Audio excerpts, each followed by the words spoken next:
राजस्थान के जैसलमेर में फटी धरती, ज्वालामुखी के लावे की तरह निकल रहा पानी।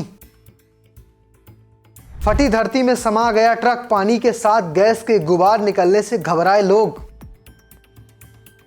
ओएनजीसी की टीम ने संभाला मोर्चा, 850 फीट खुदाई के बाद फटा पानी का बम।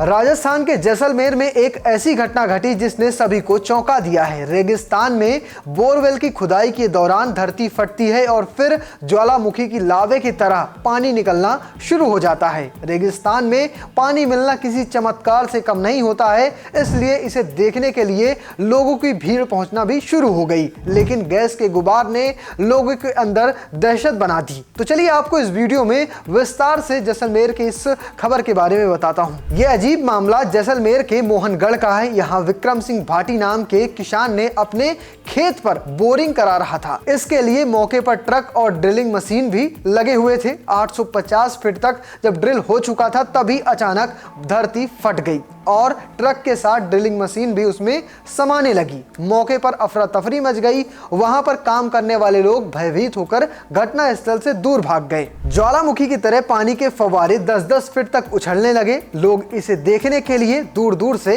मोहनगढ़ पहुंचने लगे, लेकिन तभी पानी के साथ गैस के गुबार निकलने से पूरे इलाके में दहशत फैल गई। ये सब देखकर गांव वाले डर गए। सूचना प्रशासन तक पहुंच गई। प्रशासन मौके पर पहुंचा और जमीन से निकल रही गैस को लेकर ओएनजीसी समेत दूसरी गैस तेल कंपनियों की मदद ली। जमीन से इतना पानी निकला कि ऐसा लगा कि मानो वहां कोई नदी बह रही हो। तो चलिए आपको सुनवाते हैं भूजल विभाग के वरिष्ठ वैज्ञानिक इस पर क्या कुछ कह रहे हैं। पंचायत समिति के 27 पीडी एरिया के अंदर ये किसान के द्वारा अपने कृषि कार्य के लिए नलकूप खुदवाया जा रहा था। लगभग 850 फीट की गहराई के वेदन के पश्चात वहां पे अचानक ही जो भूजल है प्रवाहित होना शुरू हो गया और उसकी गति इतनी ज्यादा थी कि वो बाहर सरफेस पे भू सतह पर आकर के तेजी से बाहर बहने लगा। भूविज्ञान के अंदर इस स्थिति को आर्टिजन कंडीशन कहते हैं और ये हमारे लिए एक नॉर्मल मतलब फिनोमेना है, क्योंकि जैसलमेर जिले के जो मोहनगढ़ नाचना का इलाका है वहाँ पे जो ग्राउंड वाटर की जो कंडीशन रहती है वो कन्फाइंड कंडीशन रहती है। कन्फाइंड में मतलब पानी नीचे ऐसी परतों के नीचे दबा हुआ रहता है। अपारगीय में परतें होती है जिसमें चिकनी मिट्टी की परतें होती है, शैल होती है। उसके नीचे जो ओरिजिनल एक्यूफर होता है, जो वहाँ का ट्रसी सैंडस्टोन है, वो नीचे दबा हुआ है। जैसे ही ऊपर वाली परतों को तोड़ करके उस एक्यूफर को के पास तक पहुंचते हैं, पंचर करते हैं, तो पानी का एक ऑटोमेटिक दबाव बनता है, वो ऊपर की तरफ प्रभावित होना शुरू होता है। ये स्थिति इस क्षेत्र के अंदर पहले भी हो रखी थी, लेकिन अभी जो वर्तमान में जो जिस तरह से पानी बह रहा है वो पहली बार ही हो रहा था। पहले आप सरफेस पे आकर के एक वाटर लेवल मेंटेन होने के बाद में रुक जाता था, लेकिन जिस गति से यहाँ जो पानी बह रहा है वो पहली बार ही हुआ है। उसका एक तो मुख्य कारण ये है कि जो नीचे का एक्यूफर है वो कुछ ज्यादा पंचर हो गया। कुछ यहाँ पे ओएनजीसी के लोग भी आए थे, उन्होंने कहा था कुछ गैस की भी मात्रा है, तो वो जो सैंडस्टोन फॉर्मेशन थी, टर्सरी सैंडस्टोन की फॉर्मेशन, उसके ज्यादा कोलैप्स होने की वजह से पानी इस गति से बह रहा है। और जहाँ तक सरस्वती नदी के अनुसंधान की बात है या दूसरी जो बातें हो रही है, तो चूंकि ये पानी काफी पुराना है, अगर टर्सरी सैंडस्टोन की बात करें तो ये लगभग 60 लाख वर्ष 60 मिलियन ईयर्स पहले की इसका जमा हो रखा है। और उस जिसमें धरती का जमा हो रहा था या फॉर्मेशन हो रही थी, उस समय ही इसके अंदर ये जल का भंडारण हो रखा है और प्रचुर मात्रा में जल होने की वजह से ये बाहर की तरफ प्रभावित हो रहा है। प्रशासन ने क्या हिदायत दी है? वहाँ पर पूरे एरिया को सील कर दिया गया, चौकी लगाई गई। बिल्कुल इस तरह की घटना है तो लोगों का कौतूहल बस वहाँ का बराबर आवाजाही बनी रही थी।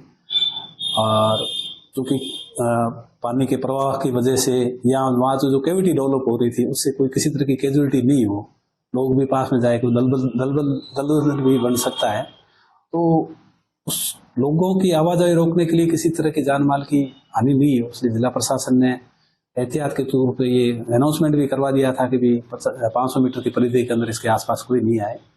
पुलिस का जाब्ता भी वहाँ पे लग गया था, पुलिस चौकी अस्थायी रूप से लग गई थी।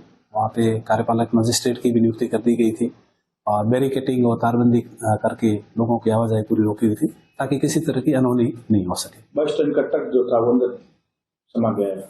हाँ, ड्रिलिंग रिग जो तो पूरी थी, जिसके अंदर ड्रिलिंग रिग का ट्रक और करीब 45 फीट का जो उसका मास्ट होता है वो पूरा उसके अंदर चला गया है। पहले दिन तो काफी कुछ मटेरियल बाहर भी था, लेकिन धीरे धीरे जैसे वहां पे कैविटी डेवलप हुई, जैसे गड्ढा बनता गया वो पूरा मटेरियल अंदर की तरफ चला गया है। मौके की नजाकत देखते हुए काफी जिस तरह से पानी बह रहा था, तो श्रीमान जिला कलेक्टर महोदय ने काफी एजेंसियों से संपर्क किया, क्योंकि हमारी जो ग्राउंड वाटर की जो कैपेसिटी है, हम लोग ट्यूबवेल ड्रिलिंग करते हैं, तो इस तरह के क्राइसिस मैनेजमेंट हमारे बस की बात नहीं है। ये ऑयल के जो एक्सप्लोरेशन के अंदर कंपनियां काम कर रही है उनके बस की बात है। तो केयर एनर्जी की टीम, ओएनजीसी की टीम, ऑयल इंडिया की टीमों ने वहाँ पे विजिट किया था और उनके द्वारा ये सजेस्ट किया गया है कि यहाँ पे जो ओएनजीसी की क्राइसिस मैनेजमेंट टीम है वो इस स्थिति पे नियंत्रण के लिए सक्षम है। उसके लिए श्रीमान जिला कलेक्टर महोदय बराबर प्रयास कर भी रहे थे और जल्दी इसका समाधान निकलने की उम्मीद है। फिलहाल आप कैसे देखते हैं कि जैसलमेर की इस घटना को कमेंट बॉक्स में लिखकर जरूर बताना और पेज को फॉलो करना, चैनल को सब्सक्राइब करना बिल्कुल मत भूलिएगा। धन्यवाद।